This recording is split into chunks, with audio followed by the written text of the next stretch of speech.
నా పేరు భాస్కర్, పీడిఎస్ విద్యార్థి సంఘం రాష్ట్ర ఉపాధ్యక్షుడిని. ఈరోజు మేమైతే వచ్చిన వాళ్ళమంతా కూడా సీఎం రేవంత్ రెడ్డి గారి ఉమ్మడి జిల్లా ఏదైతే మామ్నార్ ఉందో, మామ్నార్లో మళ్ళీ నారాయణపేట జిల్లా నుండి మేమంతా కూడా వచ్చినాం.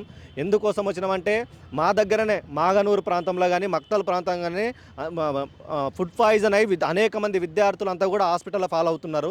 హాస్పిటల్లో ఫాలో అవుతున్న కనీసం ఉన్నటువంటి అక్కడ మంత్రులు కానీ ఎమ్మెల్యేలు కానీ ఏమాత్రం పట్టించుకోకుండా మేము విజయోత్సవాల పేరుతోటి మొత్తం కూడా కాలయాపన చేయడం అంటే పరిస్థితి జరుగుతుంది. కాబట్టి మేము లోకల్ అభ్యర్థులుగా లేదా లోకల్ వాళ్ళగా మేమేం అభ్యర్థున్నామంటే ఏదైతే మాగనూరులో జరిగినటువంటి ఘటన కానీ హుజరాబాద్లో జరిగినటువంటి ఘటన కానీ విద్యార్థులని తల్లిదండ్రులు పాఠశాలకు పంపిస్తే ఏ టైంలో మా పిల్లలు హాస్పిటల్ అడ్మిట్ అయ్యిండ్రు, ఏ టైంలో మా పిల్లలు దవాఖానలకు వెళ్తుంటారనే సందర్భాలు రేపు నెలకొని ఉన్నాయి. కాబట్టి మేము పీడిఎస్ విద్యార్థి సంఘం ఒకటే డిమాండ్ చేస్తున్నాం.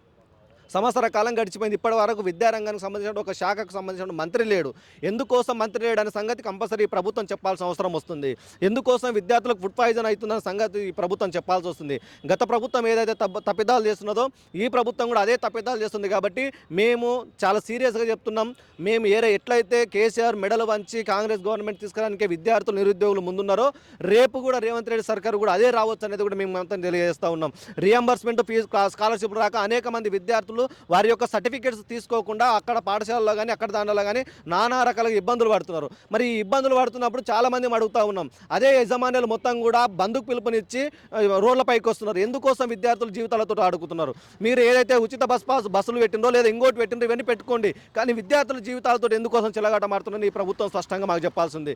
దీనికి తోడు ఏంటంటే గురుకులాలు ఏవైతున్నాయో ఏ ఒక్క గురుకుల పాఠశాల కూడా కనీసమైనటువంటి ఎటువంటి స్పెషాలిటీస్ లేవు.